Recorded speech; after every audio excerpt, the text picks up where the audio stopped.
हैं, लेकिन मेरे भाई बहन भगवान शंकर अनादि कवि, आदि से अनादि पुराना होता है। वाल्मीकि रामायण बाद में आई है। भगवान शंकर ने सबसे पहले श्री राम कथा की रचना किया था। रचि महेश निज मानस राखा, और पाई सुसमौ शिवासन भाखा। सबसे पहले भगवान शिव ने श्री राम कथा की रचना किया और अवसर पाने पर उन्होंने वो कथा भवानी पार्वती को सुनाई। वही कथा परंपरा में उतरती हुई तुलसीदास जी महाराज के पास पहुंची।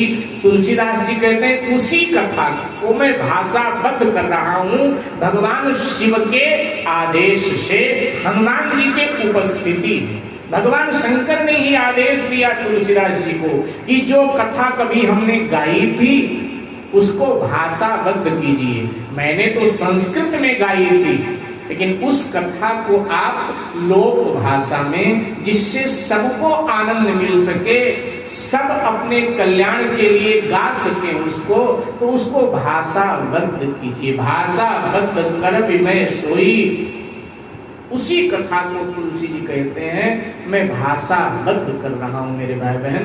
तो शिव जी के द्वारा जो श्री राम कथा गाई वही परंपरा में तुलसीदास जी तक पहुंची और तुलसीदास जी महाराज ने लोक भाषा में उस कथा की रचना की। वही कथा तो वाल्मीकि जी की कथा जो श्री राम कथा गाई, मैं आपको बता रहा था कि वो मंदिर है। तो ये जो गाई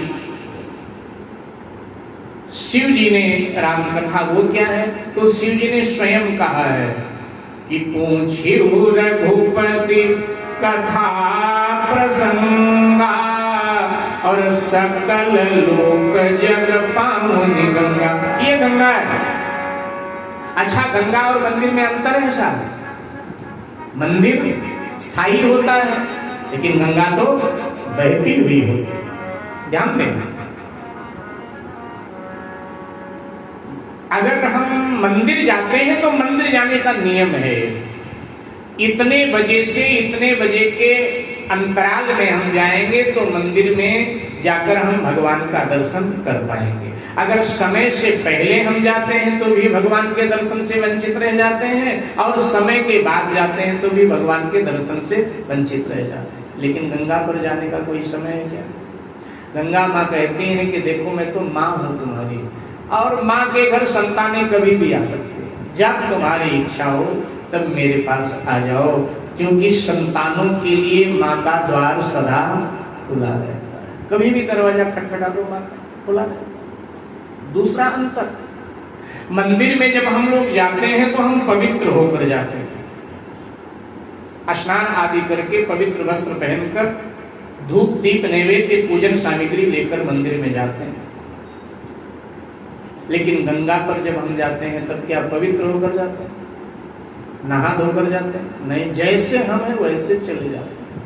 गंगा जी कहती हैं तुम जैसे मैले कुचैले आ जाओ, तुम सब हमारी संतानें हो, हम स्वयं तुम्हें यहाँ से पवित्र करके भेज देंगे, तुम जैसे हो संकोच छोड़ करके आ जाओ। माँ के पास हो, जैसे हो वैसे जाया जा सकता। तीसरा अंतर, जब मंदिर में हम भगवान का दर्शन करने के लिए प्रवेश करते हैं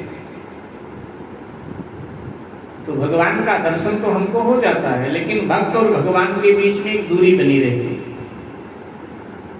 क्योंकि भगवान का जो स्वरूप है उसके स्पर्श का अधिकार शास्त्र सबको नहीं देता है, पुजारी को देता है। जो भी पुजारी है, पुजारी ही भगवान को स्पर्श कर सकता है। इसलिए हम अपनी जो भेंट सामग्री है, पूजन सामग्री है, वो पुजारी जी के माध्यम से हम सब भगवान तक पहुंचाया जाता है। शास्त्र हमको अधिकार नहीं देता है। अगर हम ऐसा करते हैं तो अनाधिकार चेष्टा करते हैं, शास्त्र के आदेश का हम उल्लंघन करते हैं। तो हमारी और भक्त के बीच में थोड़ी दूरी, भगवान और हमारे बीच में थोड़ी दूरी बनी रहती है, भक्त भगवान के बीच में। लेकिन गंगा जी पर जब जाते हो तब क्या कोई दूरी रह जाती है गंगा जी से आपकी? नहीं, गंगा जी कहते हैं मैं माँ हूं, आजा मेरे आंचल में। जब गंगा में डुबकी लगाते हो तो ऐसा नहीं लगता कि माँ अपनी गोद में लेकर मुझे झूला झूला रही। जब कल कल छल छल की ध्वनि सुनाई पड़ती तो ऐसा नहीं लगता माँ मेरे कान में लोरी गा रही। गंगा में स्नान हम करें तो शास्त्र कहता है कि शरीर को मलना नहीं चाहिए।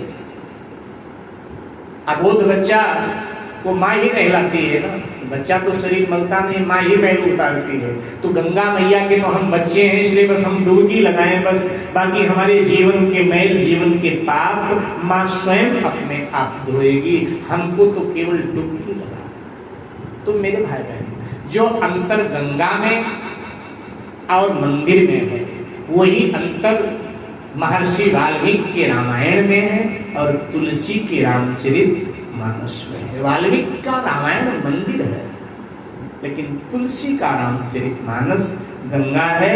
ये सबके लिए सुलभ है मेरे भाई बहन, सभी के लिए सुलभ है। तो दो